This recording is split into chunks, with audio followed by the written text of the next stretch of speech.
and we're going to be talking about the probability of Christianity. And as always, we have this encouragement from Dr. Robinson to be kind and lead with love whenever we're engaging with apologetics. Is Christianity improbable? This is just another type of de jure argument. We've already really seen a couple of probability arguments, a few actually. Remember that de jure arguments are an argument from a matter of right rather than a matter of fact. What that means is a de facto argument is saying, I have proven that Christianity is wrong. And we say, oh, really? And we have to contend with that, because if a de facto argument is true, then we should all stop being Christians, right? Christianity isn't true. I think it's quite silly for us to continue in this endeavor. Then there's de jure arguments, which are the most popular for sure. They're actually, believe it or not, the stronger flavor of argument, because the de facto arguments are always so weak and almost like childish. The best de facto arguments that I've ever heard sound like they were written by children, really. I mean, besides maybe the argument from evil, which we looked at, which really is not a strong argument at all. So most arguments that we're going to deal with are de jure arguments, and they're saying that, you're just crazy and ridiculous for believing that Christianity is true. And there's lots and lots of these, okay? And we gave you one argument, which is all we really need to do, that you could defeat every de jure argument in the world with, which is that AC model that Alvin Plantinga developed. And we talked about that, but we've still been looking at them individually, talking about how we might respond to them. So a probability-based argument is basically saying, in one way or another, that Christianity is just too improbable to believe. And this came up when I was working on my thesis. I don't know how many of you may have been in a master's program or had to work in a master's thesis, but how that looks is you take a bunch of classes, and then toward the end of it, you have to come up with something that only you have come up with, okay? And so you've been reading a lot of stuff from a lot of guys, and then your professor comes from you one day, and it's really just a 180 from what they tell you all through college. Because if you start your bachelor's program, I know a lot of people can testify to this, they tell you they do not care about your opinion. They're not interested in what you believe or what your opinion is. You are given an assignment, and if you want to answer a question, you have to quote source, right? I can't get to say, if I was doing a bachelor's in education, that, in my experience teaching kids, I found that blank, that's an F right out of the gate. What do they want? They want you to say, well, according to Dr. So-and-so, this is true about children in education, okay? And that's how you do scholarly research. Well, that gets flipped on its head when you get to your master's program, and they tell you they want you to come up with something that only you have ever said and prove that you're right about it. And that is more than a little intimidating. And what I found is best to do is, instead of trying to come up with something from scratch, I just looked at what was out there, and I kind of developed it, took some ideas, and came up with my own thing. And what I found as I was working on my thesis is that most atheistic arguments that I had read, they usually end about the same way. They'll say yada, yada, yada, yada, yada, yada, and for that reason, we know that Christianity is really improbable, and therefore you shouldn't believe it. They would say, well, we can't prove that God doesn't exist. We don't know that God doesn't exist, but it's so unlikely, it'd just be ridiculous for you to be a Christian, okay? And I kept finding that argument over and over again. I actually noticed it for the very first time when I was taking a class, and in that class I had to do a theodicy. I had to respond to the problem of evil. It's called a theodicy. And I had to respond to William Rowe's argument that we looked at, where William Rowe makes this argument from gratuitous, meaningless evil and the fawn and all of that stuff. He thinks he's proven or found really good reason to believe that Christianity isn't true. And he ends that argument really surprising. As I was reading it, it was one of the first times I really noticed this, like a light bulb went off. And that when he gets to the end of his argument, he says, my argument doesn't prove that God doesn't exist. And I was like, yeah, I know. And he says, in fact, all it really does is say that Christianity is just improbable. And according to evidentialism, right, we have to believe the thing that is the most probable, the thing that we have the most evidence for. So we can't prove that it's true, that atheism is true, but we can say it's more likely than not that atheism is true. Therefore, we should all be atheists. We should all give up Christianity. And I went, And as I began to kind of recall a lot of the arguments that I've been reading from atheists, I was like, my goodness, atheist after atheist after atheist after atheist after atheist that I've read had said this in one way or another. And so I began to really pick this apart, and I realized, oh man, I think I'm really onto something here. And I got excited, and boom, I had a thesis. I began to do a lot of research. I read a lot of different papers and books by different atheists. And what I found out is that there was more than one way that people used the word probable. When an atheist was talking about probability, he might mean one of a few things. And I identified three types of probability. Okay, the first term that I came up with was called subjective probability arguments. Now, these are arguments that are based on feelings and kind of an intuitive sense and opinion. They're saying something to the effect that it just seems to me that God probably doesn't exist. And these are really, really common arguments, especially among atheists. There's a popular cosmologist, not Tyson, but that other guy, I cannot remember his name. And he is all the time, he's all over social media, he's really popular, and people ask him, well, why don't you believe that God exists? And he goes on and on about quantum physics and, the beginning of the universe, and he just says, well, I just think that God probably doesn't exist. And it's just really common. It's not really based on data, it's not based on evidence, it's just based on kind of this dismissive feeling. And I really began to pick up on this reading an atheist named Dylan Evans. Now, Dylan Evans is really an interesting person. He wrote a book called Atheism, All That Matters. He was actually, when he was very, very young, he was a believer. He was an atheist, I'm sorry. And then he said that he had done something, and I don't even know what it was. I can't remember what it was, but he had done something he felt really guilty about. And he was in his room just petrified by guilt, and suddenly he said he just had this experience, this overwhelming experience of feeling that God loved him and had forgiven him. And suddenly he abandoned his atheism and he went all full into Christianity. He became a Catholic. He went to seminary. And he said when he was in seminary, he was just exhausted by the intellectualism of it. That's not what he wanted. He wanted a deep, rich spiritual life. And so he actually became a monk and went out and lived in the mountains, took a vow of silence and all this stuff. And it's a really interesting story where he ends up coming back to atheism later in life. And in that story, he actually kind of, in his book that is, he mentioned something kind of in passing that really jumped out to me in regards to my thesis. Remember, I was looking for guys that were using probability as an argument. I'm reading Dylan Evans' book, and he talks about this thing that had happened in 2009. He said he absolutely hated atheists that went around trying to convert other people to atheism. He said that was absolutely ridiculous to him. He says, there is no God. He says, why would we care if somebody believed in God or not? He says, it betrays atheism. He says, I think it's so foolish and so dumb that we have these, millionaire atheists pumping out books and going to public debates and all this stuff, trying to convince other people to be an atheist as if it matters whether or not someone's an atheist or not. And he said there was one thing that really irritated him, and it was in 2009, Richard Dawkins worked with the British Humanist Society to advertise atheism. Advertise it. Like you and I might advertise our church to the UK. And what they did was they had put this slogan all over public transit buses all over the UK. Okay? And he said that the slogan said this: there's probably no God. Now stop worrying, enjoy your life. And that was their slogan. That was their campaign for atheism.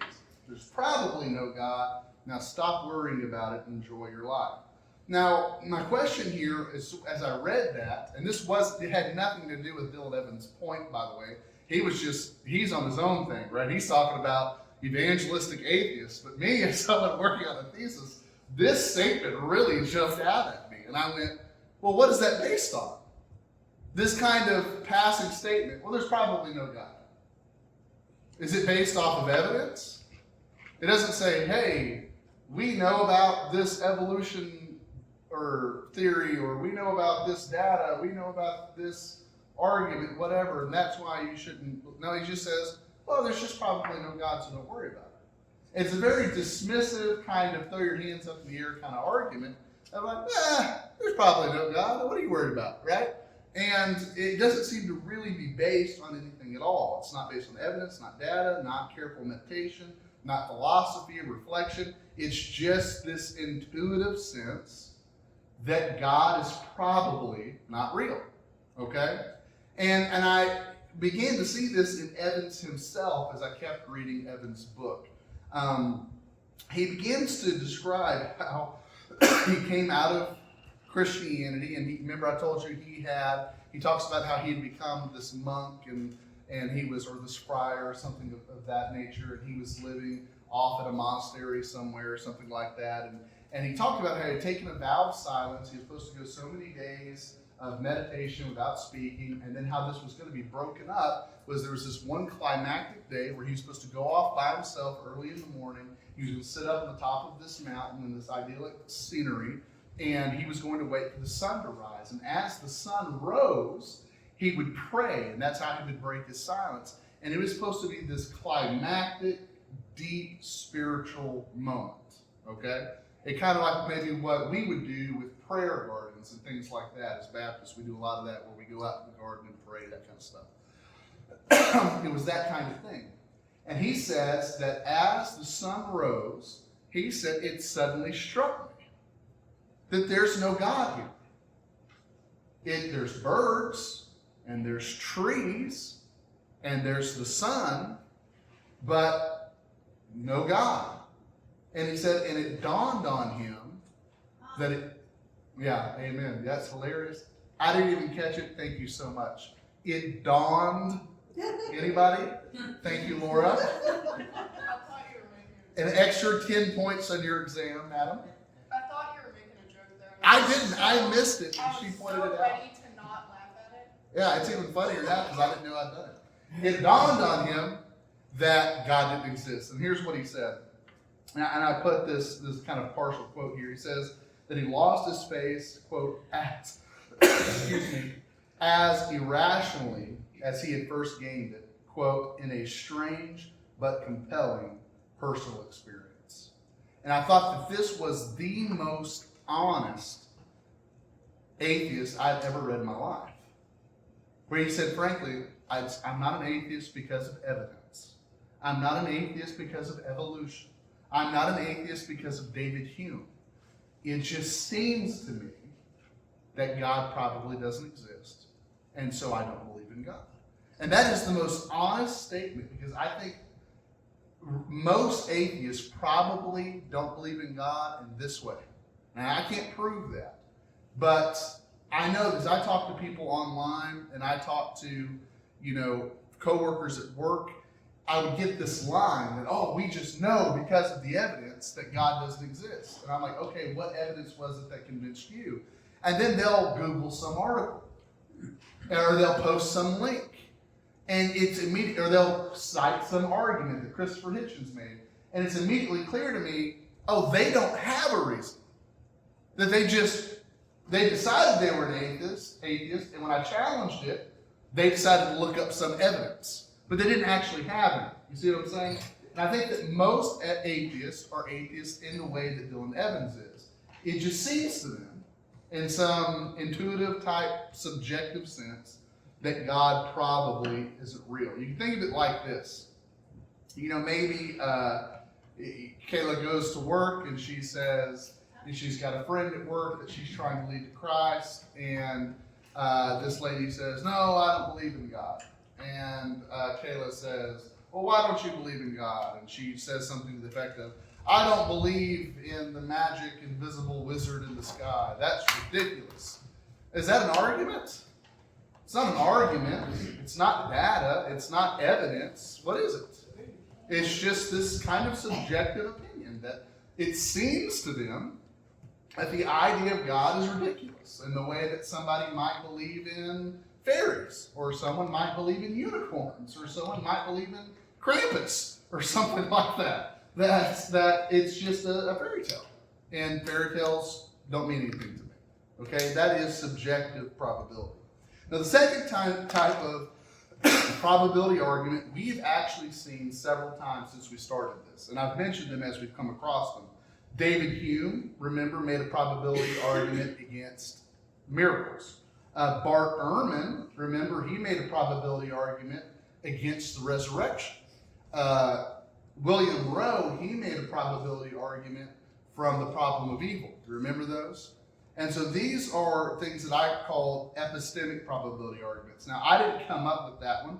That one already existed and had a definition. William Hasker defined epistemic probability as, quote, an objective logical relation concerned with the degree to which a hypothesis is supported or made probable by other propositions which constitute evidence for it. And so these are arguments like what Bart Ehrman did. You remember Bart Ehrman's argument about the resurrection? He says that, okay, we have the account in the Bible that Jesus rose from the dead. He says, okay, so maybe I would believe the disciples were right about that. Maybe I believe they weren't lying. He says, but I can think of another really good argument. And he says, I think what happened was that there were two unknown disciples that weren't one of the 12, and they were really upset about Jesus' death, so they went to the tomb, which he says wasn't actually guarded by Roman soldiers. They by themselves rolled the stone away from the tomb. They grabbed Jesus' body, and they begin to carry it away. And as they're carrying it away, they get stopped by some Roman soldiers, and these Roman soldiers killed these two unnamed disciples. And then the Roman soldiers had 3 dead bodies and no idea who they were or what to do with them. So they take the dead bodies to Gehenna and they dump them, okay? 3 days later, they go to visit the tomb, and the stone is rolled away, and the body is missing, and the legend of the resurrection began. And he asks this question. He says, is this likely? And he says, of course not. Of course it's not likely. But he says, is it more likely that Jesus raised him from the dead? He says, of course it is. And he says, a virtually impossible, he says, a highly unlikely scenario is always more probable than a virtually impossible one, okay? But, of course, we dealt with that already. The only reason that Bart Ehrman thinks that the resurrection is virtually impossible is because he doesn't believe that God exists. And if you are willing to add God to the equation, it's perfectly logical, given the evidence, to conclude that Jesus had risen from the dead. He just refuses. That's anti-supernaturalism. He refuses to consider the possibility that God exists when he looks at the evidence, okay? And so those type of arguments are epistemic probability. What they're doing is they're going to use logical reasoning and evidence to show you how likely something is or something isn't. Those are epistemic probability arguments. The last kind of argument I came across, I titled technical probability arguments. I didn't see anyone else who really categorized this the way that I did.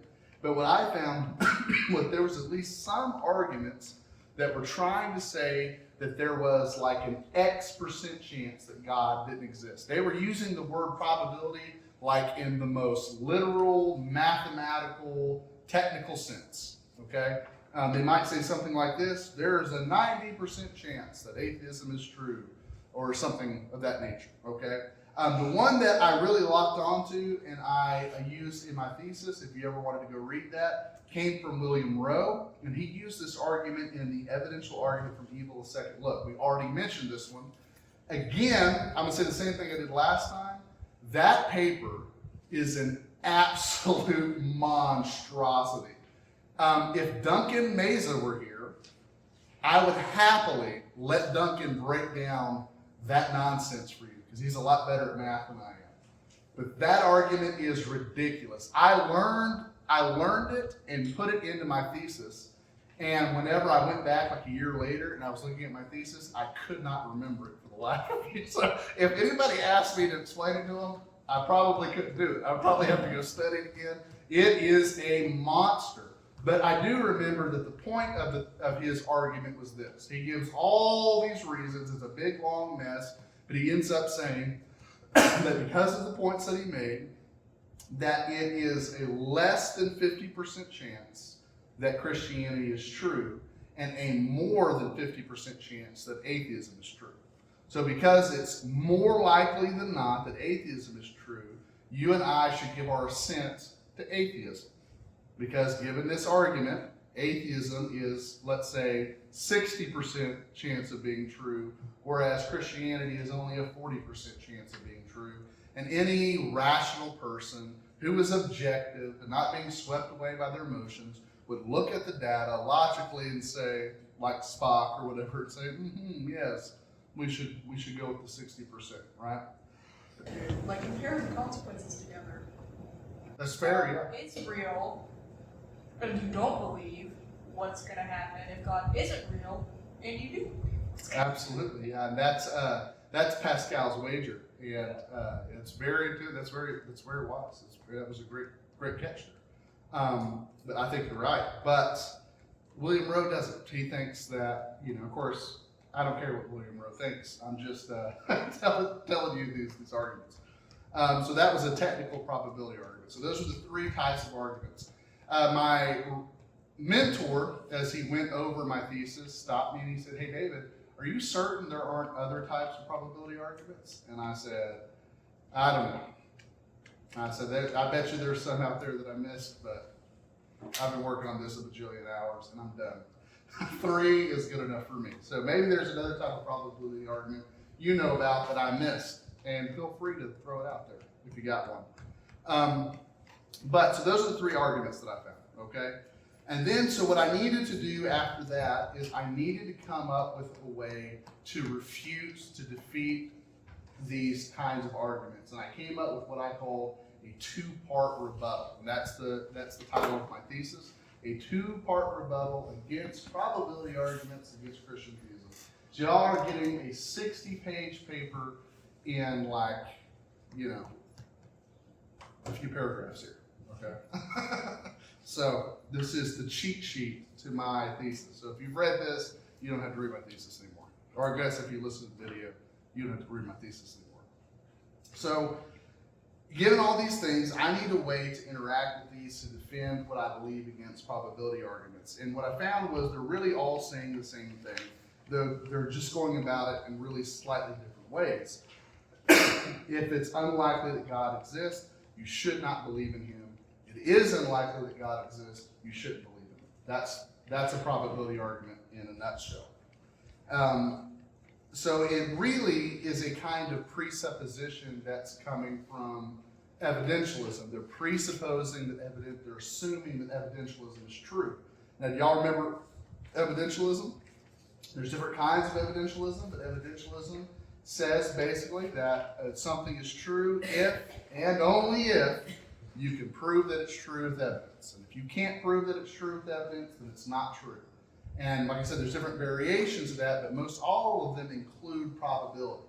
That if something is probable based on what I know is true, then I should believe it. And if something is unlikely, I shouldn't believe it. There's a really famous argument that I think has a little bit of merit that came from a guy, I cannot remember his name, I didn't put him in the handout. But he does this argument about a ship captain.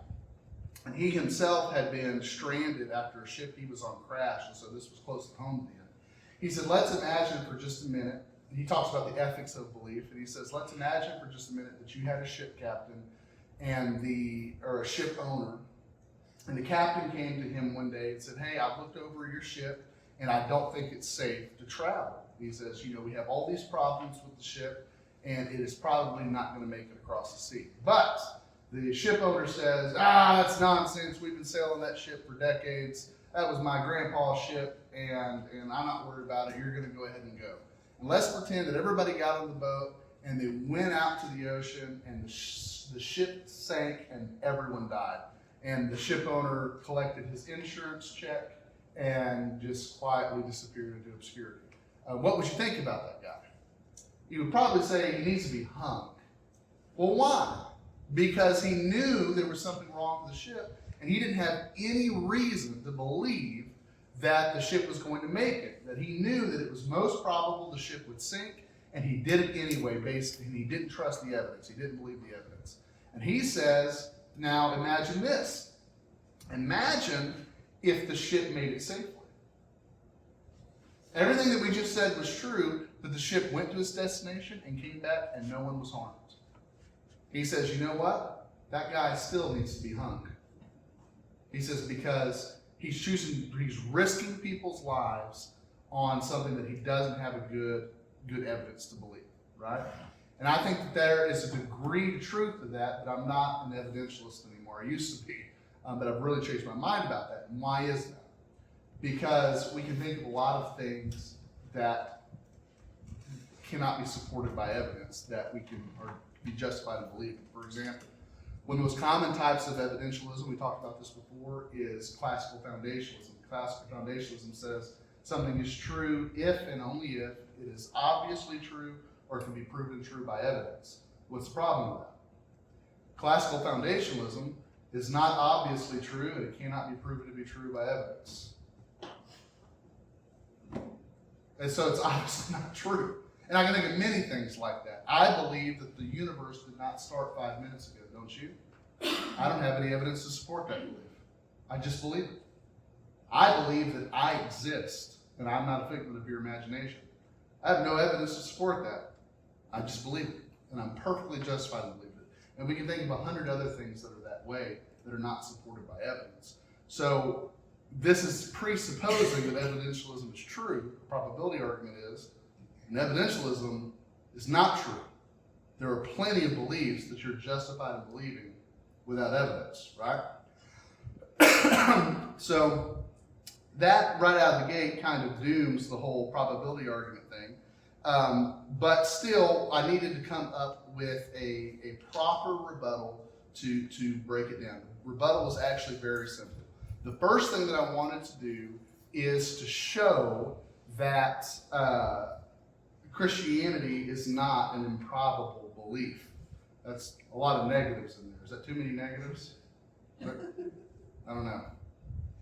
Christianity is not probable. We can fix that in the editing. However you properly say that, you know what I'm trying to say.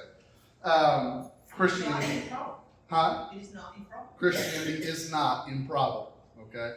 And that's what I wanted to show. And all I needed to do, I didn't need to sit down and interact with every single probability argument and show you why it was wrong, though I could probably do that. All I needed to do was come up with my own evidence to show you why I believe that Christianity is probable. And what I did is I used what's called a cumulative argument. And the cumulative argument stacks a whole bunch of arguments on top of each other and uses them as an argument. I found that there are many, many good reasons to believe that Christianity is true. And I've listed a couple here, and you can see it in the PowerPoint. First of all, there's the 5 ways argument by Thomas Aquinas. There's the argument from desire. There's the argument from revelation. There's the argument from personal experience. There is the minimal facts argument, the axiological argument, and the cosmological argument. There's the teleological argument, the ontological argument, and the abductive moral argument. And there are more than that. You could really go on and on here, and you might think some off the top of your head that aren't on that list. The point here is not to prove any of these arguments are true. The point here is to just point out that they're there.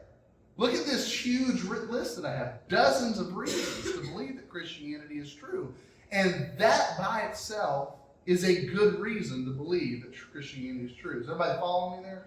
So I can say, so to defend my belief, I can say, look at this big list of reasons that I believe that Christianity is true.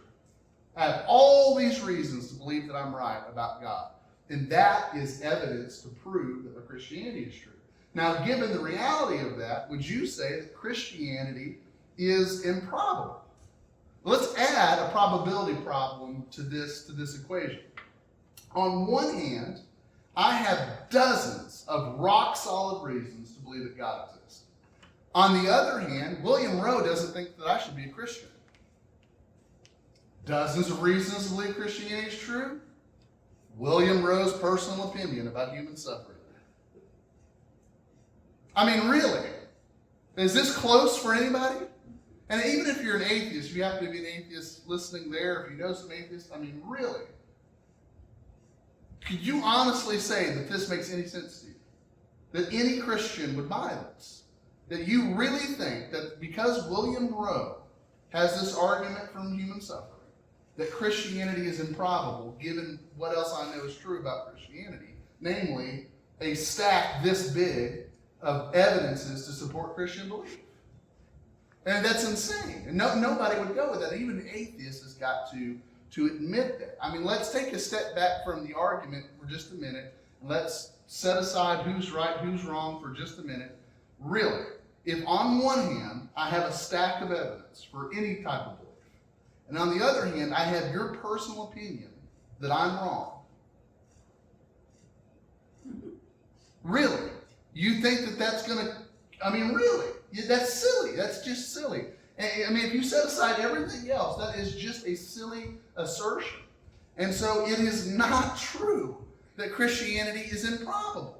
Any kind of belief that you could possibly think of, if you did that exact same scenario, you would not come to the conclusion that your belief about whatever it was unlikely because of one person's opinion or a couple of people's opinion. Now, what I'm not saying here as an aside, because this causes confusion sometimes, even with other people who've commented on my thesis and written me about my thesis, is they'll say, hey, I don't think you're right about probability because I think probability is important, okay? And I don't want to go through the whole slog of epistemology we did in that first lesson, but I'm not saying that there's no kinds of beliefs that probability is not important for. For example, I believe you probably shouldn't publicly execute somebody unless you were really sure that they were guilty of their crime, right? There are certain types of beliefs that probability is important for, but there are plenty of beliefs that probability doesn't matter, and Christianity is one of those beliefs, okay? Now, the second part of the rebuttal is built on Plantinga's inside straight defense, which we've already mentioned several times. If y'all remember the inside straight, let's pretend I'm playing poker, and I know that the chances of me drawing an inside straight are virtually impossible, okay?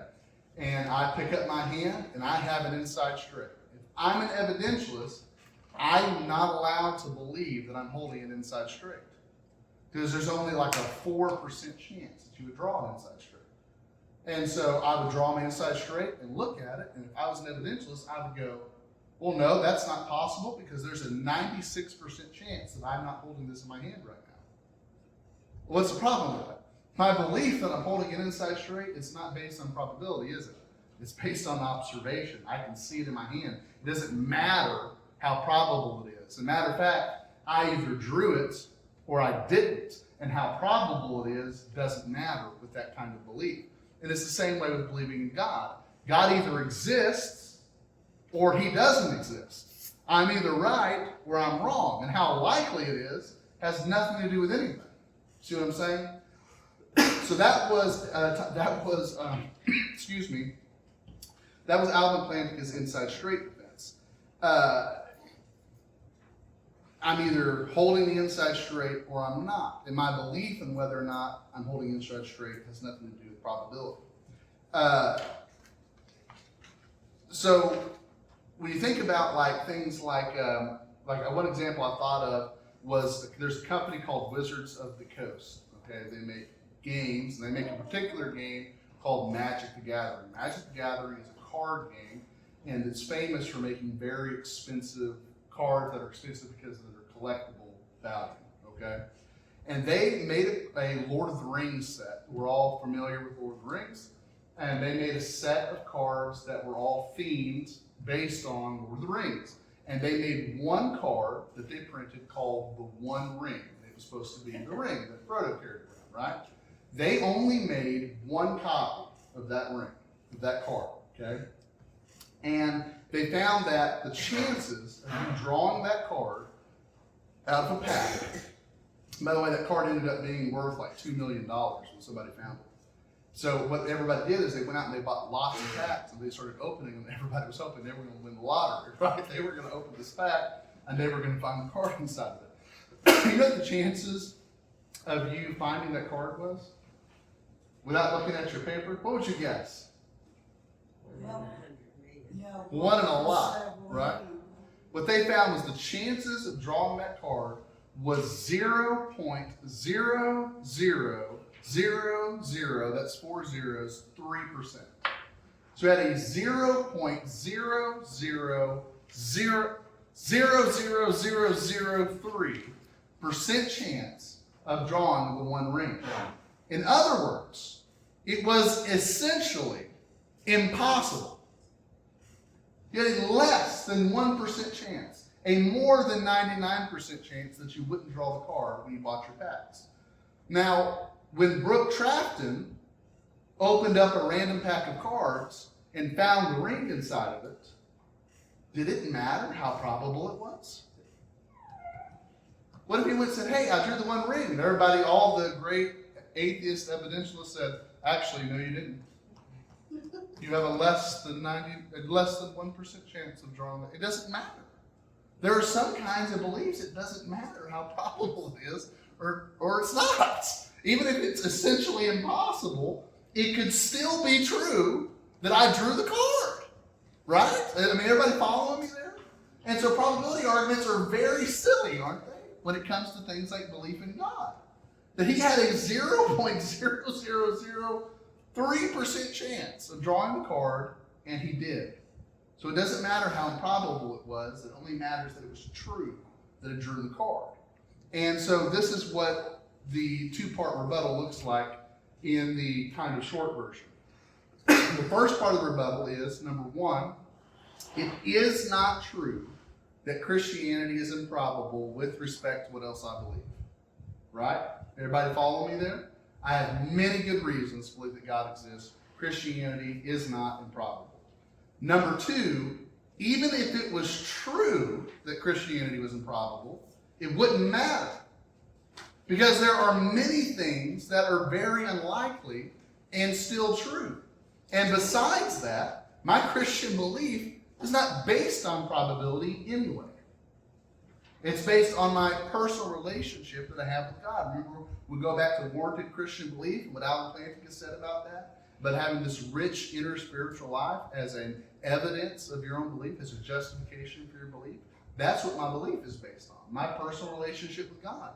Now, evidence came later for me, as it probably did for everybody in this room. When you became a Christian, did anybody here become a Christian because you heard the cosmological argument?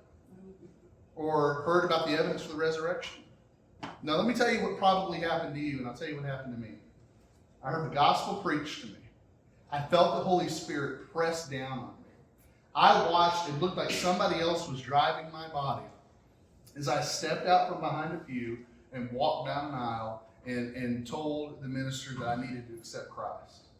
And that I had the Holy Spirit move into me and begin to turn my life on its head and transform me into something that I wasn't, transform me into a Christian. That was my experience with the gospel. That was my experience with Jesus. And that is the reason I'm a Christian. And later on in life, people began to tell me, you're crazy for being a Christian. We've proven God doesn't exist. And I began to look into apologetics and realize we have some good reasons to defend our belief. And I actually used to really lie, if I'm being honest here. Somebody would come up to me and they would say, you just believe Christianity on blind faith. And I would say, no, I don't. I believe Christianity because of all the great evidence there is. And there is great evidence, but that wasn't the reason I believed. I had to stop saying that. Because the reason I believe is because of this personal, it's not blind faith. It is a real personal experience that I have with God. That's the reason I became a Christian. I think most of us would testify to that. My Christianity is not based on probability.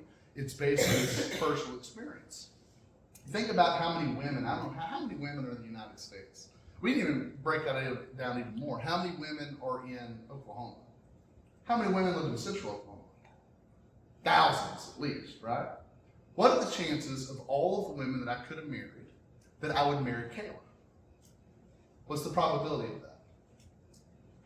It's probably pretty low. If you think about it, Kayla was actually from New Mexico. So she shouldn't even be in Oklahoma, right? And so she came from New Mexico. If you didn't know, Kayla and Chelsea are the same person.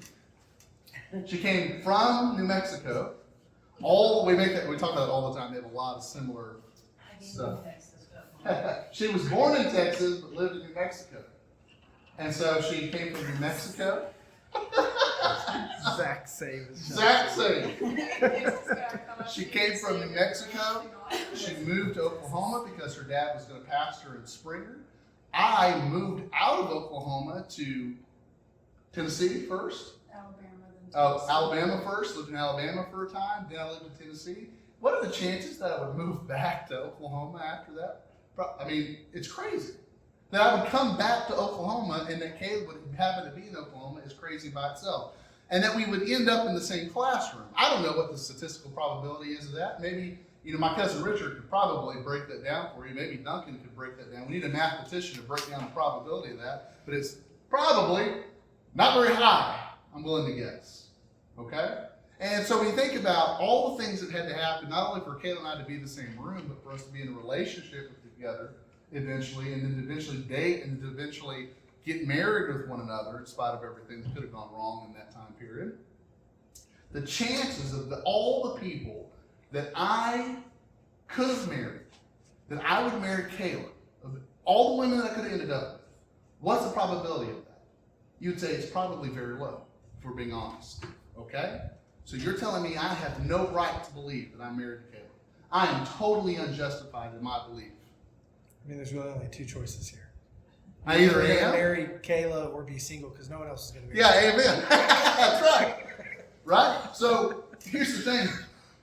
My belief You two, that these two, are just alike. my belief that I'm married to Kayla is not based on probability.